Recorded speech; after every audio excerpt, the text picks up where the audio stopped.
Assalamualaikum warahmatullahi wabarakatuh. Salam sejahtera bagi kita semua.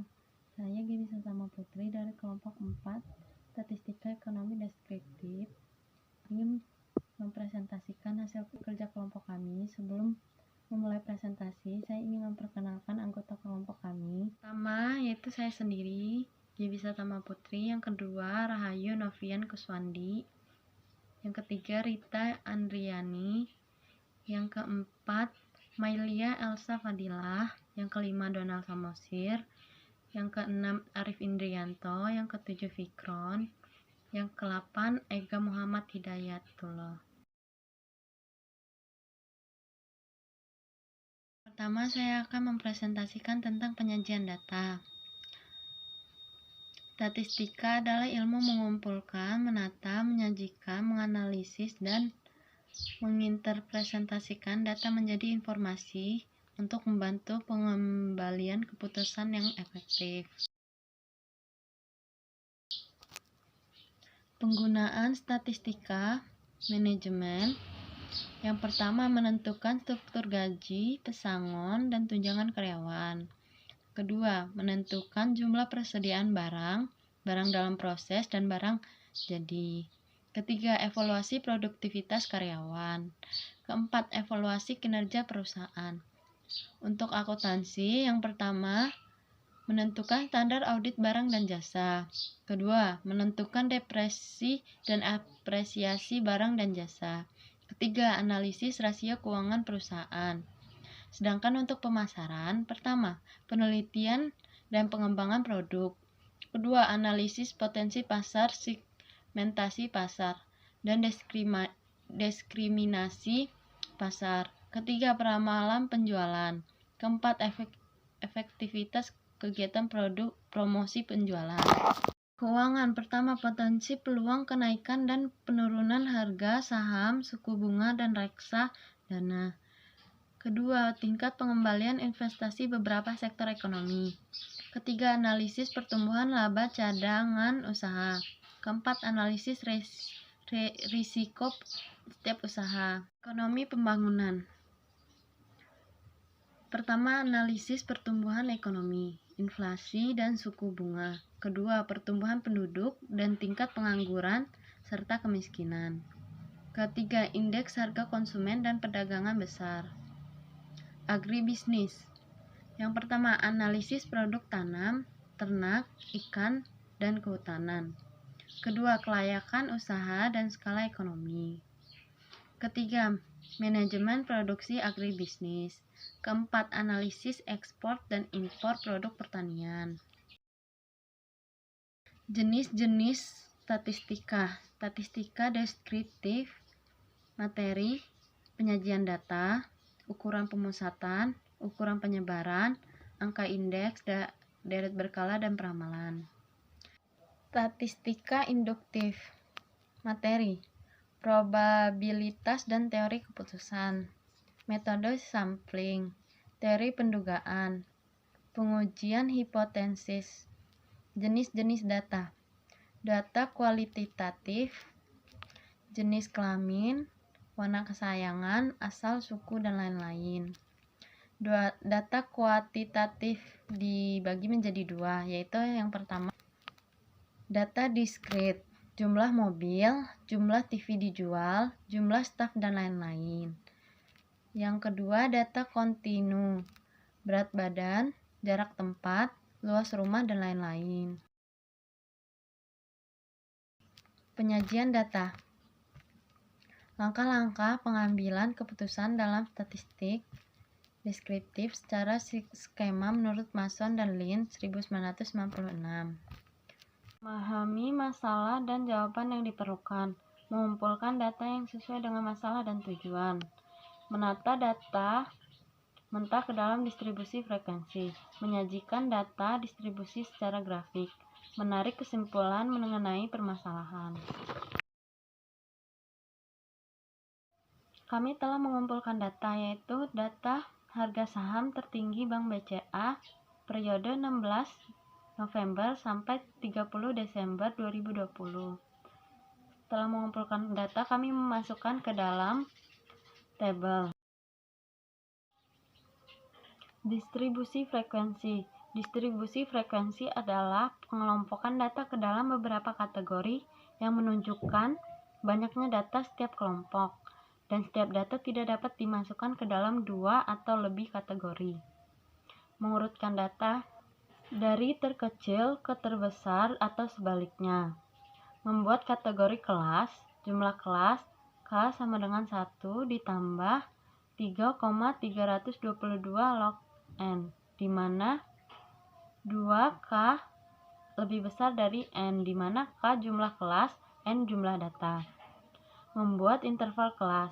Interval kelas, nilai tertinggi dikurang nilai terendah dibagi jumlah kelas. Jumlah data kami ada 30, nilai terbesar 35.000, nilai terkecil 32.000. Jumlah kelas sama dengan 1 ditambah 3,322 log N 6. Interval kelas 35.000 dikurang 32.000 dibagi 6 sama dengan 500. Melakukan perhitungan atau pentabulasian dari data mentah yang sudah dimasukkan ke kelas interval yang sudah dihasilkan. Hasil perhitungan disajikan sebagai berikut. Nilai tepi kelas adalah nilai batas antar kelas yang memisahkan nilai antar kelas satu dengan kelas lainnya. Nilai tepi kelas ada dua macam, yaitu nilai tepi kelas bawah dan nilai tepi kelas atas. Data mentah akan menjadi data berkelompok dari tabel yang ada di atas. Distribusi frekuensi relatif. Distribusi frekuensi relatif, frekuensi setiap kelas dibandingkan dengan frekuensi total. Frekuensi relatif, jumlah frekuensi dibagi frekuensi total dikali 100%. Dari frekuensi relatif dapat diketahui lebih mudah berapa persentase setiap kelas. Frekuensi relatif. Frekuensi relatif penjumlahan frekuensi pada setiap kelas. Contoh seperti yang di atas. Penyajian data dalam bentuk histogram. Histogram menghubungkan antara tepi kelas interval pada sumbu horizontal X dan sumbu frekuensi setiap kelas pada sumbu vertikal Y. Penyajian data dalam bentuk grafik poligon. Poligon hampir sama dengan histogram. Perbedaan histogram menggunakan balok, sedangkan poligon menggunakan garis yang menghubungkan titik-titik yang merupakan koordinat antara nilai kelas. Penyajian data dalam bentuk kurva Ogif. Kurva Ogif merupakan diagram garis yang menunjukkan kombinasi antara interval kelas dengan frekuensi kumulatif. Sumbu horizontal menunjukkan tepi kelas, interval dan sumbu vertikal menunjukkan frekuensi kumulatif. Presentasi selanjutnya akan dibawakan teman saya. 2. Ukuran pemusatan data adalah nilai tunggal yang mewakili suatu kumpulan data dan menunjukkan karakteristik dari data. Ukuran pemusatan menunjukkan pusat dari nilai data. Pada materi ini, kita akan mempelajari rata-rata hitung populasi, rata-rata hitung sampel, rata-rata hitung tertimbang, rata-rata data berkelompok, median, dan modus untuk data berkelompok, dan juga ukuran letak yang terdiri dari kuartil, desil, dan persentil. Rumus rata-rata hitung populasi adalah mu sama dengan sigma X dibagi N. X sama dengan nilai tertentu, N adalah populasi. Kemudian rumus rata-rata hitung sampel, yaitu X bar sama dengan sigma X dibagi N, di mana N ini adalah jumlah total data pengamatan dari sampel. Kemudian rata-rata hitung tertimbang, rumusnya yaitu X bar W sama dengan W1 dikali X1 ditambah W2 dikali X2 ditambah W3 dikali X3 dan seterusnya dibagi W1 ditambah W2 ditambah W3 dan seterusnya. Kemudian modus data kelompok adalah nilai data yang paling sering muncul atau data yang mempunyai nilai frekuensi paling tinggi. Rumusnya adalah MO sama dengan TB ditambah D1 per D1 ditambah D2 dikali P, di mana TB adalah tepi bawah kelas modus, D1 adalah selisih frekuensi kelas modus dengan frekuensi sebelum kelas modus, dan D2 yaitu selisih frekuensi kelas modus dengan frekuensi setelah kelas modus. Terakhir, P adalah panjang kelas interval. Selanjutnya, median data berkelompok. Nilai median pada data kelompok juga merupakan nilai tengah dari suatu kumpulan data, tetapi tanpa mengurutkan data seperti pada tunggal.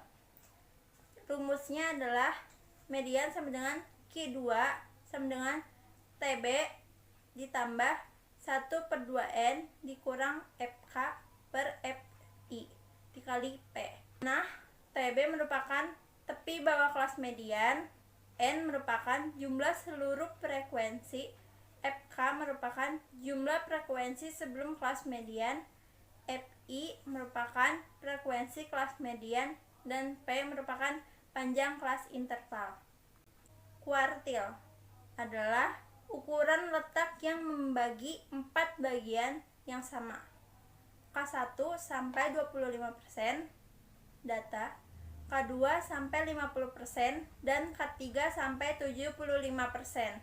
Rumusnya adalah QI sama dengan TB ditambah I per 4N dikurang FK per FI dikali P. I merupakan kuartil ke I, TB merupakan tepi bawah kelas kuartil ke I, N merupakan banyak keseluruhan data, FK merupakan jumlah frekuensi sebelum kuartil ke I, FI merupakan frekuensi kelas kuartil ke I, P merupakan panjang kelas. Kemudian desil. Desil adalah ukuran letak yang membagi 10 bagian yang sama. D1 sebesar 10%, D2 sampai 20%, D9 sampai 90%. Rumusnya adalah DI sama dengan TB ditambah P dalam kurung I dikali N per 10 dikurang F per F kecil, di mana D1 adalah desil ke I, TB adalah tepi bawah kelas kuartil, P adalah panjang kelas, N adalah banyak data, F adalah frekuensi kumulatif sebelum kelas kuartil, F kecil adalah frekuensi kelas kuartil. Persentil, ukuran letak yang membagi 100 bagian yang sama. P1 sebesar 1%, P2 sampai 2%, P9 sampai 99%. Rumusnya adalah FI sama dengan TB ditambah I per 100N dikurang FK per FI dikali P, di mana N adalah jumlah seluruh frekuensi, TB adalah tepi bawah kelas persentil, I adalah bilangan bulat yang kurang dari 100, contohnya 1, 2, 3, dan sebagainya. P adalah panjang kelas interval, FI adalah frekuensi kelas persentil, FK adalah jumlah frekuensi sebelum kelas persentil. 3. Ukuran penyebaran data adalah suatu ukuran baik parameter atau statistik untuk mengetahui seberapa besar penyimpanan data dengan nilai rata-rata hitungnya. Pada ukuran penyebaran data akan mempelajari materi tentang kecondongan, rank, standar deviasi, deviasi rata-rata, keruncingan, dan varians. Ukuran penyebaran membantu mengetahui sejauh mana nilai penyebaran dari nilai tengahnya semakin kecil semakin besar. Pertama, kecondongan. Kecondongan adalah ukuran ketidaksimetrisan dalam distribusi nilai. Skewness dapat bernilai positif, negatif, dan 0. Jarak antara ekor distribusi sebelah kanan dan sebelah kiri sama besar. Seperti dalam grafik tersebut, jika condong ke sebelah kanan maka negatif, sedangkan condong ke sebelah kiri berarti positif. Rumusnya, SK sama dengan mu dikurang mo per to, atau SK sama dengan 3 dikali mu dikurang MD per to, di mana SK adalah koefisien kecondongan, mu adalah nilai rata-rata hitung, mo adalah nilai modus, MD sama dengan nilai median, dan to adalah standar deviasi. Rank atau disebut juga dengan jangkauan adalah selisih antara data dengan nilai yang terbesar dengan data dengan nilai yang terkecil tersebut. Rumusnya adalah R sama dengan X max dikurang X min, di mana R adalah rank atau jangkauan atau rentang. X max adalah nilai data yang paling besar dan X min adalah nilai data yang paling kecil. Kemudian deviasi rata-rata. Rata-rata hitung dari nilai mutlak deviasi antara nilai data pengamatan dengan rata-rata hitungnya.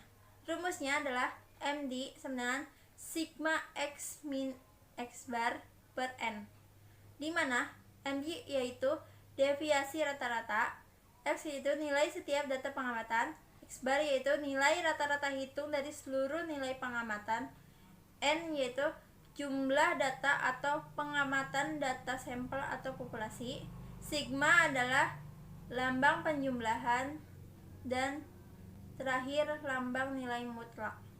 Variance yaitu rata-rata hitung dari deviasi kuadrat setiap data terhadap rata-rata hitungnya.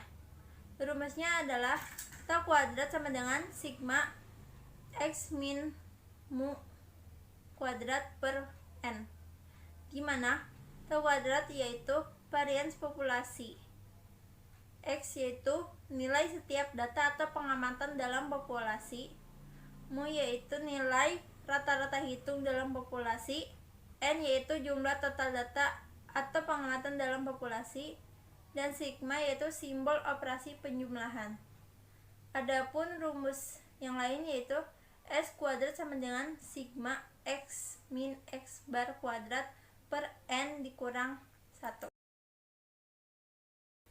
Standar deviasi adalah akar kuadrat dari varians dan menunjukkan standar penyimpangan data terhadap nilai rata-ratanya. Rumusnya adalah to sama dengan akar kuadrat sigma dikali X min mu pangkat 2 per N, atau S sama dengan akar kuadrat sigma dalam kurung X min X bar kuadrat per N kecil kurang 1.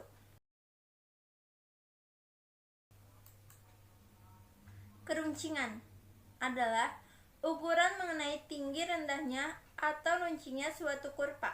Keruncingan distribusi data adalah derajat atau ukuran tinggi rendahnya puncak suatu distribusi data terhadap distribusi normalnya data.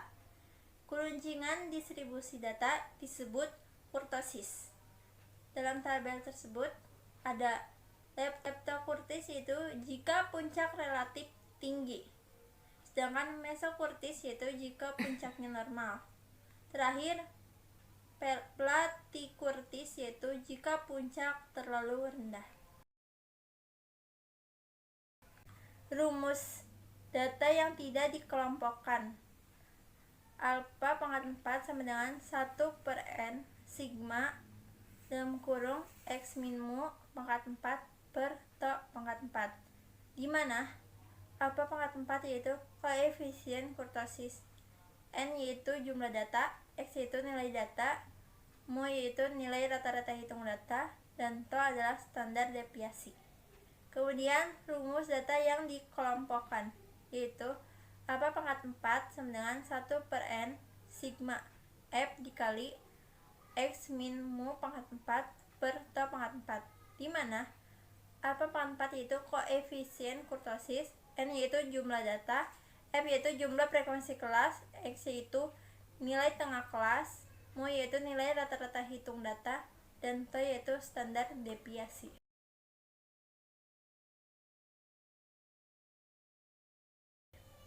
Empat, deret berkala dan peramalan. Materi pembahasan ini yaitu pertama analisis varians musim, kemudian estimasi nilai di masa mendatang, analisa tren, analisa siklis, dan analisa deret berkala via Microsoft Excel. Analisa tren. Tren adalah suatu gerakan kecenderungan naik atau turun dalam jangka panjang yang diperoleh dari rata perubahan dari waktu ke waktu dan nilainya cukup rata. Contoh kasus data genap, penerapan metode tren dan variasi musim pada harga saham Bank BCA tertinggi periode 16 November hingga 30 Desember 2020. A. Sigma Y dibagi N sama dengan 1000 dikali 700 dibagi 30 sama dengan 33.356,67 sama dengan 73,67. B. Sigma XY dibagi Sigma X kuadrat sama dengan 165.575 dibagi 2247,5. Persamaan garis linearnya adalah Y sama dengan 33.356,7 ditambah 73,67X. Kuadratis. Untuk jangka pendek, kemungkinan tren ini tidak bersifat linear. Metode kuadratis adalah contoh metode non-linear. Y sama dengan A plus BX plus CX kuadrat. Koefisien A, B, dan C dicari dengan rumus sebagai berikut. A. Sigma Y dikali Sigma X pangkat 4 dibagi Sigma X pangkat 2Y dikali Sigma X pangkat 2 dibagi N Sigma X pangkat 4 dikurang Sigma X pangkat 2 dikalikan dengan 2. B sama dengan Sigma XY dibagi Sigma X kuadrat C N dalam kurung Sigma X pangkat 2Y dikurang Sigma X pangkat 2 Sigma Y dibagi N dalam kurung Sigma X pangkat 4 dibagi Sigma X pangkat 2 dikali 2.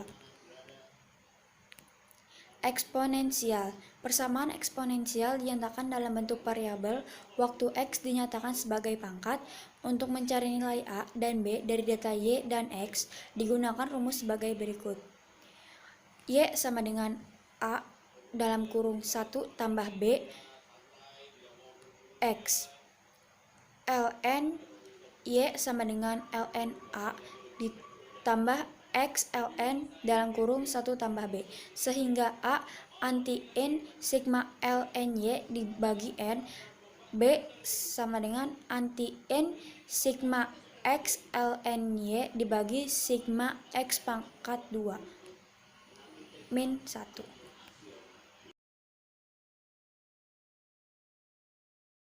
Analisa variasi musim. Metode rata-rata bergerak. Moving average atau rata-rata bergerak adalah salah satu metode peramalan bisnis yang sederhana dan sering digunakan untuk memperkirakan kondisi pada masa yang akan mendatang dengan menggunakan kumpulan data-data di masa lalu. Metode ini sering digunakan dalam peramalan bisnis. Pada dasarnya, pengertian moving average atau rata-rata bergerak adalah metode peramalan yang menghitung rata-rata suatu nilai runtut waktu dan kemudian digunakan untuk memperkirakan nilai pada periode selanjutnya. Metode ini baik digunakan untuk menghitung data yang bersifat stabil atau data yang tidak fluktuasi dengan tajam. Linear. Y sama dengan A plus BX. Y sama dengan nilai variabel dependen. X sama dengan nilai variabel dependen dalam analisis tren adalah waktu. A sama dengan intercept Y yakni nilai Y apabila X sama dengan 0. B sama dengan leres garis tren. Y sama dengan A plus BX dalam kurung linear. Metode rata-rata bergerak. Rumus moving average atau rata-rata bergerak adalah sebagai berikut. MA sama dengan sigma X dibagi jumlah periode. Keterangan MA sama dengan moving average, sigma X sama dengan keseluruhan penjumlahan dari semua data periode waktu yang diperhitungkan.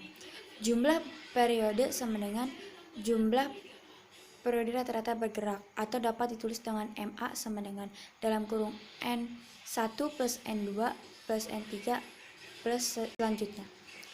Keterangan MA sama dengan moving average, N1 sama dengan data periode pertama, N2 sama dengan data periode kedua, N3 sama dengan data periode ketiga, dan seterusnya. N adalah jumlah periode rata-rata bergerak. Analisa siklis. Gerak siklis biasa pula disebut cyclical variation atau business cycle.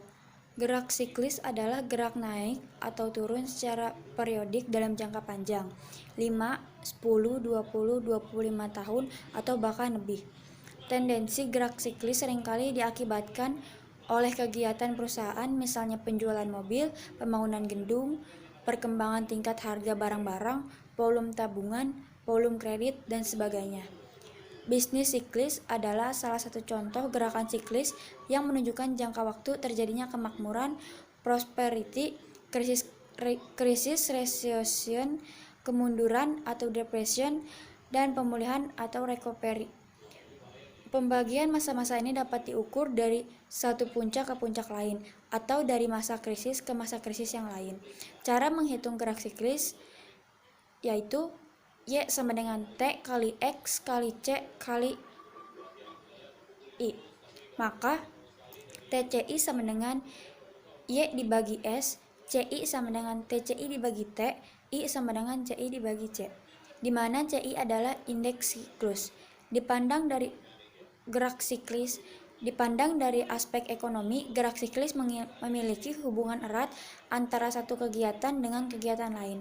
Contohnya, bagian bisnis cycle Amerika tahun 1912 sampai 1955. Terlihat bahwa pengaruh Perang Dunia I pada rentang tahun tersebut memiliki pengaruh dominan dalam perekonomian. Buktinya telah mengubah struktur ekonomi yang mendasar.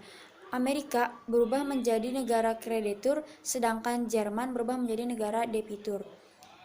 Gerakan atau variasi siklis cyclical movements or variance sama dengan C merupakan gerakan atau variasi jangka panjang di sekitar garis tren atau berlaku untuk data tahunan waktunya. Dibagi, gerakan siklus ini bisa terulang setelah jangka waktu tertentu, setiap 3 tahun, 5 tahun, atau lebih, dan bisa juga terulang jangka waktu yang sama. Estimasi nilai di masa mendatang. Estimasi nilai di masa mendatang. Pada analisis tren terdapat beberapa metode yang dapat digunakan untuk peramalan nilai di masa mendatang, yaitu 1 metode bebas, 2 metode semi rata-rata, 3 metode rata-rata bergerak, 4 metode jumlah kuadrat terkecil. Dari beberapa metode analisis tren tersebut tentu saja memiliki kelemahan masing-masing yang terkadang tidak dapat digunakan untuk peramalan nilai di masa mendatang. Adapun persamaan tren memiliki beberapa bentuk. 1. Bentuk persamaan di garis lurus dirumuskan Y sama dengan A plus BX. 2. Bentuk persamaan parabola dirumuskan Y sama dengan A plus BX plus CX pangkat 2. 3. Bentuk persamaan pangkat 3 dirumuskan Y sama dengan ABX, A plus BX plus CX kuadrat plus CX pangkat 3. Bentuk persamaan eksponen dirumuskan Y sama dengan ABX. 5. Bentuk paralel dirumuskan Y sama dengan 1. Dari beberapa persamaan tersebut, tidak semua dapat digunakan untuk peramalan di masa mendatang, dan yang dapat digunakan hanya persamaan dalam bentuk parabola saja. Bentuk persamaan kuadrat terkecil. Persamaan kuadrat terkecil adalah jumlah kuadrat penyimpanan atau deviasi nilai data terhadap garis tren minimum atau terkecil. Apabila syarat ini dipenuhi, maka garis tren tersebut akan terletak di tengah-tengah data asli. Persamaan garis ini dapat dicari apabila nilai A dan B dapat dihitung. Persamaan garis tren dirumuskan sebagai berikut. Y sama dengan A plus BX, di mana A sigma Y dibagi N dan B sama dengan sigma YX dibagi X pangkat 2. Sebagai contoh, kita ambil 3 nilai data, 2, 6, 4. Ketiga nilai ini mempunyai nilai rata-rata 2 dibagi 6 dibagi 4 sama dengan 12, sama dengan 4. Bentuk persamaan parabola. Persamaan parabola adalah tren yang nilai variabel terikatnya naik turun bukan garis lurus atau tidak linear atau terjadi parabola melengkung. Rumus tren parabola digunakan untuk peramalan penjualan produk bukan permintaan turunan. Dikatakan seperti itu bila produk yang dijual tersebut tidak dipengaruhi oleh penjualan produk lainnya yang memerlukan bahan baku dari proses produksi tersebut. Contoh, bila produk susu tidak digunakan sebagai bahan baku dari produk roti, maka produk susu ini adalah produk bukan permintaan turunan. Akan tetapi bila produk berupa susu digunakan untuk bahan baku membuat produk biskuit susu, maka produk susu ini dikatakan produk permintaan turunan. Rumus persamaan parabola yaitu Y sama dengan A plus BX plus CX pangkat 2. Terima kasih.